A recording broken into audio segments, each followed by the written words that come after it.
तमाम गोदी मीडिया जो कराती है समय समय पर इस देश में हिंदू मुस्लिम के नाम पर जाति हिंसा। देश में अमन पसंद लोगों को बनाती है अपने विचारों से शिकार, घोलती है उनके दिमाग में जहर। जय भीम दोस्तों, मैं ज्योति अम्बेडकर और आप देख रहे हैं समता आवाज टीवी।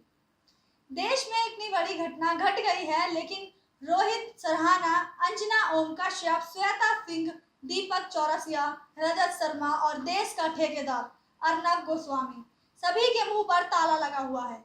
यह देश हित के लिए काम करने वाले गैंग के मुंह पर सन्नाटा छाया हुआ है। जी हाँ दोस्तों, कुंभ से चौंका देने वाली खबरें आ रही हैं, लेकिन यह बड़े बड़े फ्लैशशिप के साथ ब्रेकिंग न्यूज चलाने वाले गोदी मीडिया आज यह खबरें नहीं चला रहे हैं। कोरोना के बढ़ते खतरों के बीच हरिद्वार में जारी कुंभ मेला कोविड-19 संक्रमण का बड़ा संकट बन सकता है। कुंभ मेले में शामिल होने आए 19 श्रद्धालु जो कि कोरोना पॉजिटिव पाए गए, जिसके बाद उन्होंने इलाज के लिए अस्पताल में भर्ती कराया गया। वह लोग 18 अप्रैल को हॉस्पिटल से भाग निकले हैं। इस घटना के बाद प्रशासन और हेल्थ ऑफिसर्स में हड़कंप मच गया है, लेकिन देश हित राष्ट्रवादी मीडिया सब ऐसे चुप हैं जैसे ये श्रद्धालु उनके रिश्तेदार हों। ऐसा लग रहा है कि कुंभ में डुबकी लगाने चले गए हैं। राजस्थान से 19 श्रद्धालु हरिद्वार कुंभ में डुबकी लगाने आए थे और कोविड-19 पॉजिटिव होने के बाद उन्हें टिहरी जिले के अस्पताल में भर्ती कराया गया था। बताया जा रहा है कि सभी संक्रमण से रिकवरी हो रहे थे, लेकिन इसी बीच 18 अप्रैल को यह श्रद्धालु हॉस्पिटल से भाग गए। यह बात सुनते हुए सभी के दिमाग में यही ख्याल आया होगा, वह बाहर जाकर कितने लोगों को इस बीमारी से ग्रस्त कर सकते हैं, उन श्रद्धालुओं की वजह से कितने लोगों को खतरा हो सकता है। हम इस बात का बस अनुमान लगा सकते हैं, लेकिन इससे जुड़ी कोई भी खबर गोदी मीडिया नहीं दिखा रहा है। कोरोना की दूसरी लहर चल रही है। देश में कितना बुरा हाल है, यह किसी से नहीं छुपा है। देश की हर नागरिक को पता है कि देश के हालात क्या हैं। हो रहे इलाज के दौरान यह लोग भाग निकले हैं। यह सब सुना हुआ लगता है। जी हाँ, यह सब पहले भी हो चुका है। बस फर्क इतना है कि पहले जमाती लोग भाग गए थे और अब कुंभ में आए श्रद्धालु लोग भाग गए हैं। उस समय तो गोदी मीडिया ने बहुत बवाल मचा रखा था। वह इलाज नहीं करा रहे, नर्सों के साथ बदतमीजी कर रहे हैं, पानी में थूक कर गंदगी फैला रहे हैं और ना जाने क्या क्या सब हमारी राष्ट्रवादी गोदी मीडिया ने दिखाया था। लेकिन आज जब कुंभ में आए श्रद्धालु हॉस्पिटल से भाग रहे हैं, तब गोदी मीडिया की जुबान पर ताला लगा हुआ है। क्यों गोदी मीडिया इन खबरों को नहीं दिखा रहा है? इतना दोगलापन आखिर आता कहाँ से है?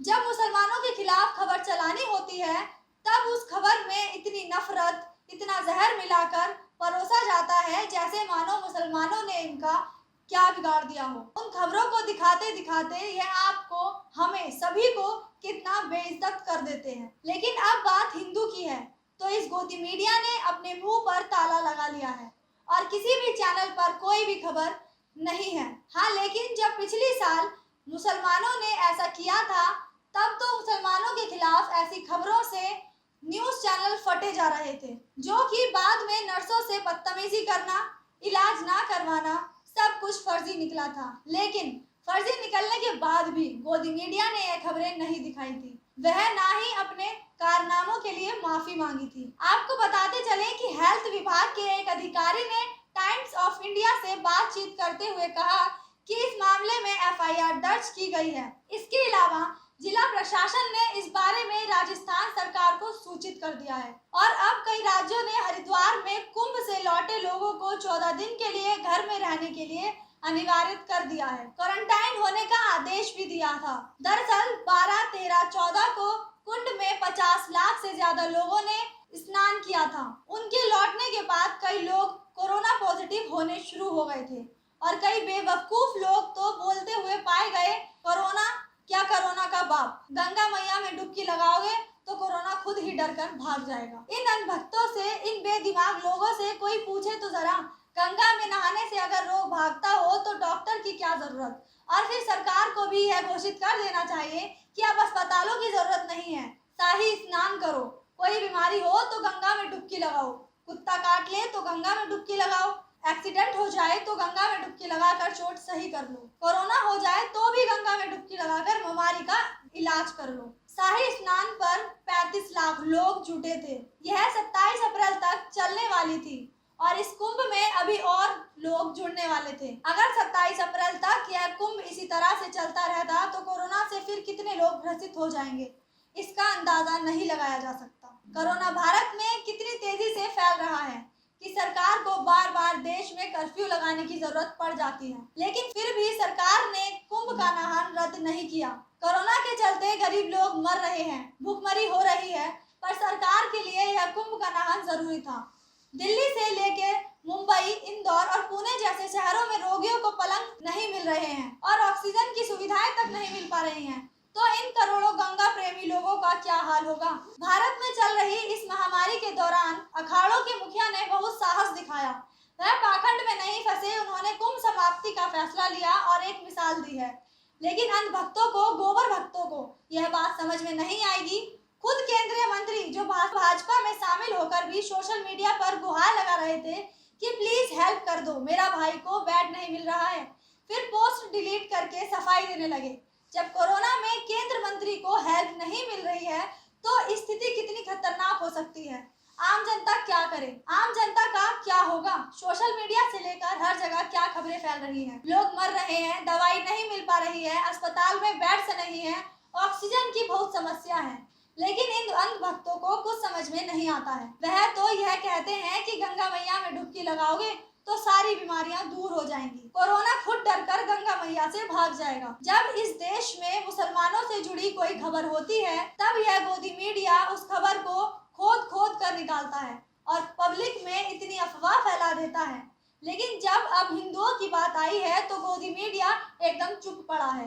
ऐसा लगता है मानो सांप सूंघ गया हो। अब गोदी मीडिया कुछ क्यों नहीं कह रहा है। हर बार किसी न किसी कारण कर्फ्यू लगा दिया जाता है। पिछले 1 साल से कोरोना लगातार चलता आ रहा है। पिछले साल भी 2 दिन के बाद फिर 3 महीने का कर्फ्यू लगा दिया गया था। कर्फ्यू में आम जनता को कितनी परेशानियां हुई थी। लोग भूखे मर रहे थे, खाने को खाना नहीं था, सोने के लिए घर नहीं था, शहर छोड़कर सब गांव चले गए थे। पर आज तक इस कोरोना बीमारी का इलाज नहीं हो पाया है। आज फिर से 2 दिन के लिए लॉकडाउन लगा दिया गया, उसके बाद 1 हफ्ते का लॉकडाउन लगा दिया गया। सुनने में आता है कि कोरोना की वैक्सीन बन चुकी है, पर यह कैसी वैक्सीन है जिससे बीमारी कम होने की बजाय बढ़ रही है। जब वैक्सीन बन चुकी है तो कर्फ्यू लगाने का तो मतलब ही नहीं बनता। लेकिन समझ नहीं आता यह कैसी वैक्सीन बनाई है जिससे कोई ठीक ही नहीं हो रहा और सरकार को फिर से कर्फ्यू लगाने की घोषणा करनी पड़ी है। देखते हैं आने वाले समय में क्या होगा जनता का। क्या लॉकडाउन फिर से आगे बढ़ा दिया जाएगा? जनता को फिर से वही सारी परेशानियों का सामना करना पड़ेगा जो पिछले 1 साल से करती आ रही है। पिछले 3 महीनों में उन्होंने जिन परेशानियों का सामना किया था उन्हें फिर से उन्हीं कठिनाइयों का सामना करना पड़ेगा। हमारी वीडियो के बारे में आपकी क्या राय है कमेंट बॉक्स में लिखना न भूलें। दीजिए मुझे इजाजत। मैं हूँ ज्योति अम्बेडकर, फिर मिलूंगी आपको ऐसे ही किसी खबर के साथ। जय भीम, नमो बुद्धाय। सब्सक्राइब करें आपके अपने चैनल समता आवाज टीवी को, बेल आइकन दबाना ना भूलें सबसे पहले हमारी वीडियो देखने के लिए।